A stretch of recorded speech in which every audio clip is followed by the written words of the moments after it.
Absolutely not. Yeah, I know it's at the end of all.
Testing, 1, 2, 3.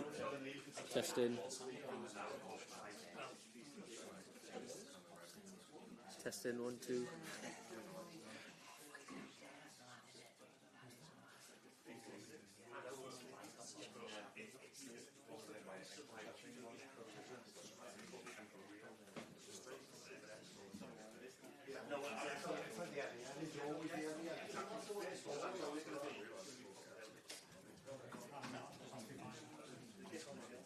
It's always going to be the one that's 2 miles away from Anfield.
Well, yeah,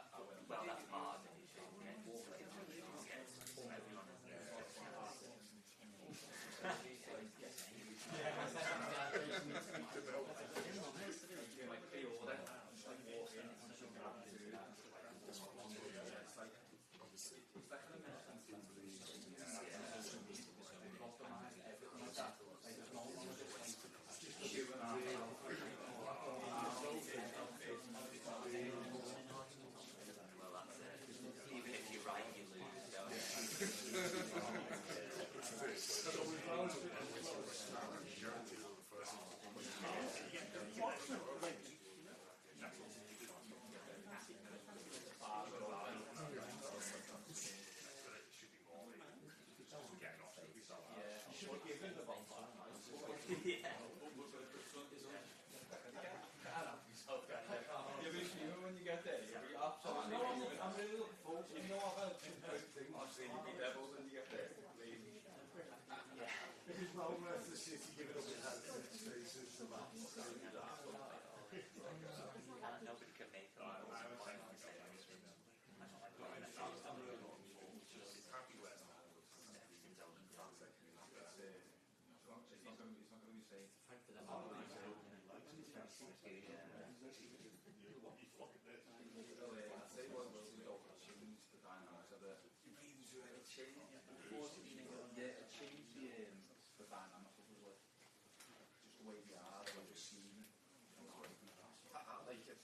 Yeah.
Arne, first of all, obviously, it appears that you're targeting reinforcements in the forward line and in the back line. So, Alexander Isak and Mark Gabe, what can you tell us at the situations regarding potential for them to release become Liverpool players before the deadline? What I can tell you is not a lot. And if someone else is going to ask that question, it's going to be the same answer. So, as I've said so many times, and it's been shown on Friday as well, I could even impact the game Friday with the players we had on the bench. Federico came in, scored a goal. So it would be much nicer for us to talk about the players we have and for me. But I can also understand that you have to ask this question. But your superior probably told you, and I know what his answer is going to be. I told my superior. Are you? Or are you? At the same time, what are you expecting going to Newcastle? Because obviously a lot of things have been said off the pitch, so that could potentially add to the atmosphere as well as maybe even Newcastle's motivation. Yeah. Nothing to do with anything that's in the media a lot, but I think if you go to Newcastle, you know what to expect. We've played them 3 times last season, and twice their intensity levels were above ours. So in the away game, especially first 60 minutes, they were so intense. They were fully deserved. Had the lead, and in the League Cup final, they were more intense than us as well. So I don't think they need anything to add for them being intense if they play at St James's Park. It is, huh? Yeah, they play at St James's Park. So yeah, it's apart from the intensity, it's a very good team. They have also a team that can make it a fight, if you want to call it like this. They have players for this, but they also have players that are so comfortable in the ball. So one of the best teams in the league, and one of the most difficult away games that you can have in a season, especially, as you say it here, under the lights. Yeah, under the lights. So yeah. And what difference can Ryan Gravenberg coming back make to your overall solidity? I think a lot. at least if he's the same player as he was last season, that could help us a lot. If you just simply look at the second goal we conceded, they could just go from one side, from the 18-yard box to the other side, without being attacked, which was smart because Virgil and Ibu needed to go back because it was a 4-versus-2 situation. But I think if you look back at last season and every single time he played, Ryan would have been in that position. And for him not being there, and us playing with very good players, but very attacking-minded players, that, for example, hurt us in that goal, and that wasn't the first time where we lacked a player in that position in the counter-attack for the other team. So, normally, if he brings his normal level, it would definitely help us to have him back again. Just a word on the fitness of the squad. Is there any news about Frimpong and Bradley's fitness? Yeah, Connor trained for a few minutes with us today for the first time, and medical team was completely right about Jeremy to tell me that I had to take him off because he's out till the end of the international break, and that happened in the game. So I think I got criticized a bit by taking him off, didn't I? Yeah. And I've already said immediately after the game, this had nothing to do with how we played, but that we felt that he had an issue in his hamstring. And with we, I don't mean me, but the medical staff, and they were completely right. So good call to take him off, otherwise he would have maybe been out for longer, and we expect to have him back after the international break. And the most sort of recent signing, Giovanni, how's he looked in training, and when do you think he could be involved in something? Now, he's a good-looking guy, so as most Italians. He trained with us 3 times now, I think. If you look at his transfer fee, you can expect that he's already quite grown up for his age, and that's exactly what I saw. So he comes in as an 18-year-old just playing with his new teammates as if he's here for longer. Impressive if you look at how tall he is, fast, comfortable on the ball. So there's a reason why we paid the transfer fee as we did, because we see him as a bright prospect. Is that a good English? And he had already 3 good sessions, but it also tells you something about the team. If you come to this club, if you come into this team, you feel at ease from the start because it's a very good and nice group to start your Liverpool career in. How big a concern is that right back area for you now? Because you mentioned Conor Bradley doing some training, Joe Gomez has had his injury problems as well, now Jeremy Frimpong. All of a sudden it looks like you were well stocked in that area, but are you concerned about the fitness and how sort of the records have been with the others that might be fit? No, Jeremy has a very positive injury record. Connor has been out once or twice last season. Yeah, these things happen in a season. We only have at the moment 2 injuries. Unfortunately, it's 2 for the same position. But the good thing is that some other player can play in that position as well. Wata played in that position for a few minutes. Dominic Soboslai already played in that position. So there are other options we can explore. Joe Gomez is definitely one of them, but for him to already play 20 minutes, that was already quite a lot. I wouldn't say he had a setback, but he wasn't able to train 3 days in a row completely with the team, which is completely normal if you're out for so long and all of a sudden the manager needs you for 20 minutes.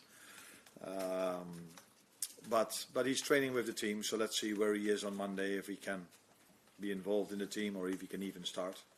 But there are other options we have as well in this position. It's just, you cannot prepare for 2 injuries in one position. Would be stupid for us to have 3 fullbacks or 5 left backs, although we have 3 left backs at the moment. So we're unlucky that the right fullbacks are injured. Yeah. And you briefly mentioned it before, Chiesa, what a moment for him, coming off the bench to get his goal against Bournemouth. Do you see him as having a bit more of a role to play this season? I know injuries hampered him last season. Do you think he'll have a more significant role in your team this time? Yeah, if he's more available, then he has already more chances to impact impact our results or his playing time. So yeah, but then it's about him staying as fit as he is at the moment. So I see a totally different Federico now than through large parts of last season, which is completely normal because he missed out on the whole pre-season and then comes into a Premier League rhythm in terms of amount of games and in terms of intensity. So he's in a much better place now. And as we can all see, when we needed a goal and I looked at the bench, I only had him and Rio, a 16-year-old, as attacking options. So yeah, for me, although Rio did really well in pre-season, it was quite a normal choice to make to bring him in, and he delivered. You obviously don't want to talk about specifics in terms of players coming in, but you mentioned maybe that lack of options in terms of attacking players coming on. Is it going to be a busy couple of weeks in terms of adding to your squad depth before the window closes? No, I don't think so, because then I should be unhappy with the squad we're having, and I'm very, very happy about the squad we are having. So I've always said maybe having 2 per position is ideal, but I prefer less than more, because you have to disappoint so many players every single time for them not even being in the squad, let alone not playing. So yeah, really happy with the squad, but as always, if we think we can improve in a certain position and there's a player available that can really make us better, which you could see with Giovanni Leoni, it's then this club has always shown that they bring these players in, but only if everything is what we want. So the right transfer fee, the right player, the right position, and the player that wants to come to us. Hi Arne, you've spoken previously about the difficulty of changing so many players in the starting 11 and perhaps the influence that's maybe had on some of the defensive structures. It's rare to have 10 days between games in the Premier League, even at this stage of the season. How helpful has that been to be able to get more time with the players on the training pitch and maybe kind of drill some of the structures a little bit more? No, of course it's helpful, but we did have a good pre-season. We had 6 weeks. Compared to last season where we only had 2. Yeah, we had 6 weeks as well, but only 2 with most of the players. So we've had our time to train already, and I think that's also what you could see against the Bournemouth game, because it was, if you look at data, running stats, it was the most intense game that is played in the weekend. So that tells you that our match fitness is where we want it to be, and where we need it to be if you need to go to Newcastle, by the way. But it's also clear that in pre-season, that's what I said, I mixed up lineups, and then it's quite normal that you don't see every time the right connection between some players or some lines. But that was already very good against Bilbao and okay to good against Palace and Bournemouth. Another thing about having new players in, I noticed that against Bournemouth and in fact in the second goal against Crystal Palace, they all came after double substitutions in quite soon after making double changes. So is maybe getting used to the reorganising and getting used to some of the demands for those new players, is that maybe going to eradicate some of those issues as well? Now, most changes I've made in a game are due to match fitness, and players were not available in the whole pre-season. So Hugo Ekitike, for example, that I took off twice, needs to make a step from Bundesliga to Premier League, and missed out a part of pre-season. So, and you want to keep him fit for the upcoming games, weeks, months as well. It's the same with McAllister, who was not able to start, in my opinion, yet against Palace. But I think he needed playing time. It's the same why I started him against Bournemouth. Was he already on the top of his level? No. But to get there, he needs playing time. So I had to take him off. Now, I just spoke about Jeremy, who comes from a different league. And so, yeah, you need to take this into account, although that's sometimes difficult for a fan or a pundit, because they're like, yeah, you need to win this game. Yeah, we need to win this game, but we need to keep them fit for the rest of the season as well. And we do have players on the bench that are equal to the ones that start. So then you need to use your squad. So I see it as a coincidence that we've conceded our goals after the substitutions. But time will tell if I'm right or wrong. But on the other hand, we also scored a goal after a substitution. 2, by the way, from Federico and Mo. Last one for Carl.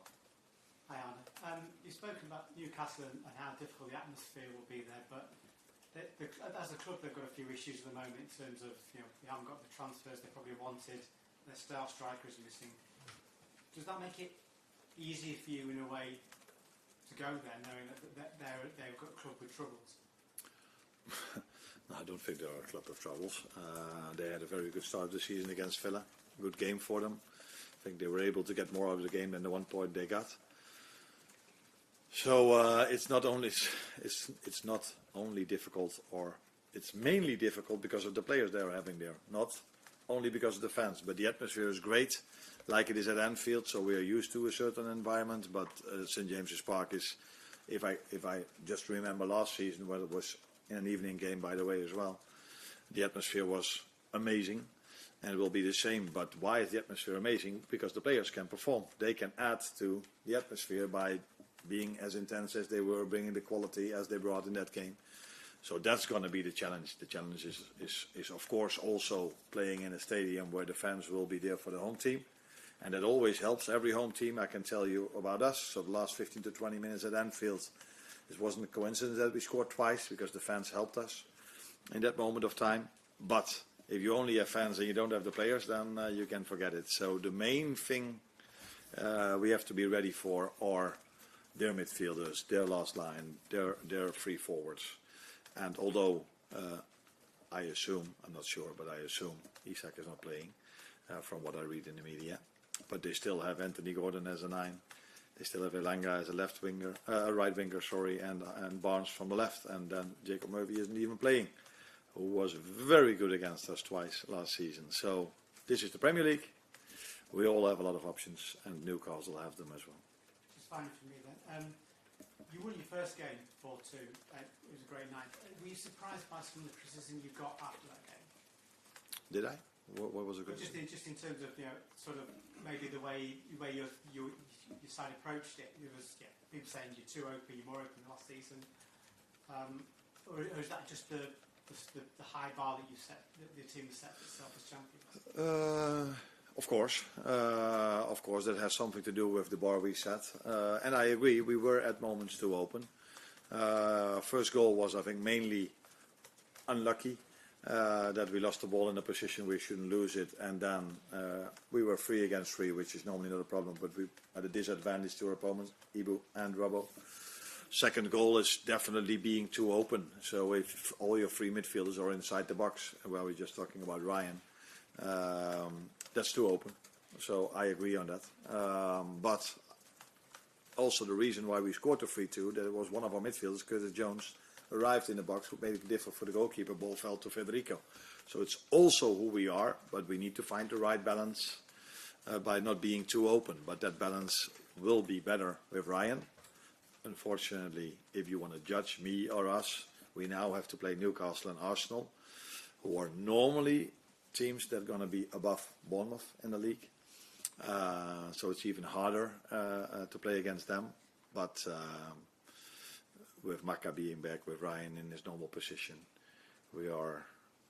I expect us to be even better prepared for the counter attack than we were in this 2-2 moment, because I've watched the game, I think, twice back, and I don't think there's, apart from the 2 goals, where there's, especially the second one is a counter attack, I don't think there were many other counter attacks from Bournemouth. But yeah, if it leads to a goal, it's of course a big story. And for us, conceding 2, that's too much in a home game. So, yeah, that's too open now. Cheers, Arne. You're welcome.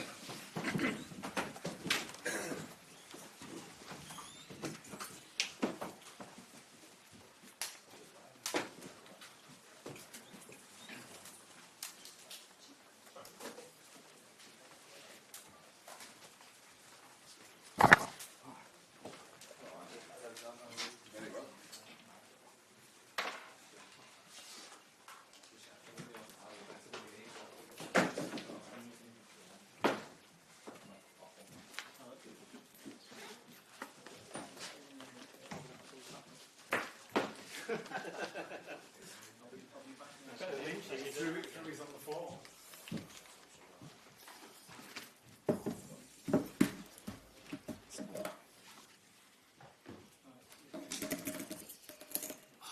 Right, this is I'll spread this very thin. Oh no, I'll spread it very thin. First preview for a Monday game. Pretty much all of it's transcribed on BBC Sport website. Outrageous. It's not fair licensee for ball.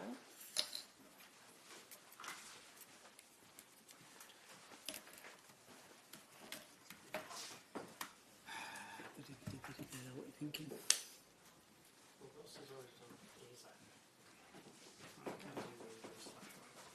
Yeah. As in no right back.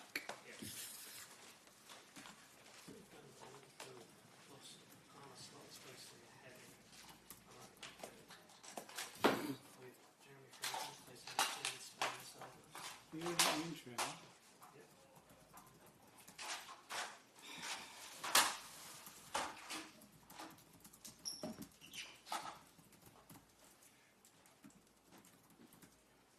Let's do that one. A few words because. Okay, thank you. The rest of the legs.